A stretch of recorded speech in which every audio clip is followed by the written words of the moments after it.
السلام علیکم ملګرو، دا زمونږ تحصیل علی دا او نن به زه تاسو ته ښیم چې د 10 کالو دښمني چې کومه ده هغه په دوستۍ کې بدل شوه. اوس به تاسو داسې وایئ چې یاره په علي کې داسې څنګه دښمني وه چې د 10 کالو دښمني وه هغه په دوستۍ کې بدل شوه. نو ګرانو کتونکو، دا کوم میلمانه چې تاسو ته کوم ښکاري دا د پېښور او د کراچۍ اوسیدونکي دي، لیکن ابۍ علاقه چې کومه ده هغه د دوی پېښور دی. د دوی دوه فریقینو په منځ کې دښمني وه او نن الحمدلله زمونږ د تحصیل علی د روبکنۍ کلي رحیمداد بی په کوششونو سره د دې دواړو دښمني چې کومه هغه په دوستۍ کې بدل شوه. دوی راغلي والي ته تقریبا 4-5 ګاډي راوستي، دواړه فریقین راغلي او زمونږ د علي د ښکلې شاندارې نظارې چې دوی وکتلې، نو دوی د روبکنۍ په طرف باندې روان شو، ځکه چې کومه فیصله او کومه روغه چې کېده نو هغه په روبکنۍ کې د رحیمداد په کور کې کېده، ځکه چې هغه پکې 4-5 میاشتې منډې ترډې والې وي او ډیر زیات کوششونه یې کړي د یو طرف نه د هغه پکې ملګري وو. نو زه یقینا چې زمونږ د ټولې علي خلک ډیر زیات خوشحاله و، ډیر خلک هلته تللی وو د دغه روغې دپاره. د یو طرف نه پکې 2 مړي شوي او د بل طرف نه پکې 3 مړي شوي. مکمل تفصیل چې کوم دی هغه به زه تاسو له په دې ویډیو کې راکوم. دا د روبکنۍ سیمې روډ دی، د بټیلو په طرف باندې تللی دی. دغه میلمانه چې کوم دي دوی ځان سره ډیر نازک ګاډي راوستي، خو څنګه چې تاسو پته را چې زمونږ د علي روډونه لږ ډیر خراب دي، خو خیر دغه دوی فاینلی د روبکنۍ کلي چې کوم پل دی دغې ته ورسېدلل او مخکې ورته زمونږ د تحصیل علی خلکو ډیر ښایسته استقبال وکړو، ډیر شاندار استقبال وکړو. د روبکنۍ چې کوم های سکول دی هغې په مخامخ باندې زمونږ د علي د روبکنۍ سیمې دغه ځوانان مشران کشران ټول ولاړو او دوی ورله ډیر ښایسته او دروند استقبال وکړو. دغه میلمانه چې کوم دي ګرانو کتونکو دا د پېښور او د کراچۍ دي، د دوی په ځان کې څه په وجې باندې دښمني راغلې وه چې هغه کې بیا ډیر زیات 4 مړي پکې شوي وو.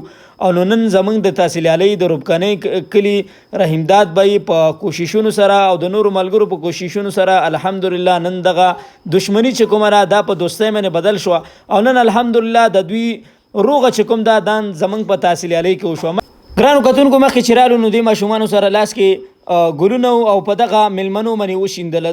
دغه میلمانه چې کوم دی ګرانو کتونکو پرون د پېښور نه روان شوي او نن د رحیمداد بی کور ته ورسېدلل روبکنۍ کلي ته زمونږ په تحصیل علی کې، او د دوی ډېر ښه او دروند استقبال وشو. دوی سره څه هغه ځای مشران هم وو، څه ورسره مولیان هم وو، د ټولو استقبال ډېر شاندار او ډېر ښایسته طریقې سره وشو. دغه دواړه فریقین چې کوم دي نن زمونږ تحصیل علی کې وو او د ډېره ښایسته روغه وشوه. زمونږ د تحصیل علی مولیان بیا سیاسي خلک دغسې ټول خلک راغلي. یقینا چې زه ډېر زیات خوشحاله شوم چې د 10 کالو دښمني چې کومه ده دا په دوستۍ باندې بدل شوله. نو تاسو په دې کې څه وایئ؟ خپله رای چې کومه ده هغه به موږ ته په کمنټس کې راکړئ. خیر بیا زمونږ د تحصیل علی خلک چې کوم دی هغه مخې ته روان شو. دغه مخامخ چې تاسو کوم کس ښکاري د سپینو ټوخلی والا نوم یې خو ماله نه راځي معذرت سره، د ده پکې 2 زامن چې کوم دی هغه د دې دنیا نه تللي دي په دغه دښمنۍ کې. نو الله پاک دې هر یو مسلمان چې کوم دی د دښمنو نه وساتي. یقینا چې زه ډېر زیات خوشحاله شوم چې نن د دوی الحمدلله روغه وشوله. زمونږ د تحصیل علی سیاسي او سماجي خلک چې کوم دی هغه هم راغلي، وسیم خان او فهیم خان دا دواړه پکې راغلي وو. څنګه چې تاسو پته را چې اکاجي دی الله پاک وبخي هغه به روغې کولې او فاینلی موږ دغه کور ته ورسېدلو. ډېر ښایسته کور ماشاءالله او یقینا چې زما ډیر زیات خوښ شوی و. ډیر ښایسته کولاو کور یې جوړ کړی و او په دې کې میلمنو دپاره ډیر ښایسته انتظام کړی و. زمونږ د تحصیل علی خلک چې کوم دی دې غاړې کېناستله او کوم چې میلمانه و ګرانو کتونکو هغه غاړې کېناستل. نو اوس به زه خبرو کې لږ ډېر غلطۍ کوم ځکه چې 5 منټه ویډیو ده او په دې باندې دومره خبرې کول دا آسان کار نه دی. بیا بهرحال د ماله یخې اوبه راړلې ما اوس کلي خیر شربت او بیا دې ځای کې دوی کېناستله او بیا مولیانو ته انتظار او ګرانو کتونکو او وسیم خان ته انتظار. نو فاینلی وسیم خان چې کوم دی هغه هم راغی. تاسو کتلی شئ چې د هغه هم ډېر ښه او دروند استقبال وشو. میلمانه راغلي وو د پېښور نه او د کراچۍ نه. څنګه چې تاسو ما یو ځل مخکې هم ویلي چې دا دښمني چې کوم وه دا د کراچۍ او د پېښور د ترونو زامنو یو بل کې وه او په دې کې 4-5 مړي شي. نن الحمدلله په روبکنۍ کلي کې د دوی روغه وشوله. شروعات چې وشو نو ډیرو کسانو علما کرامو پکې خبرې وکړې، وسیم خان پکې هم خبرې وکړې، دغه میلمه چې کوم پېښور نه راغلی د پکې هم خبرې وکړلې او اخري کې زمونږ مولانا صفي الله صاحب چې کوم دی اختتامي دعا وکړله او څه خبرې اترې هم وکړلې. هغې نه وروسته موږ دغه میلمنو ته روټۍ کېښوله او دغه میلمنو چې کوم دی ځکه چې ستړي شوي به مو د پېښور نه ډایرکټ علي ته راغلي د روټۍ خوراک نه پس ګرانو کتونکو دوی رالل دندې ځان له کمرې کې کېناستل دواړه فریقین او ماشاءالله ډېر ښایسته ګپ شپ یې ولګو ځکه چې 10 کاله بعد یو بل ولیدل او دا یو بل کې رشته داران هم دي.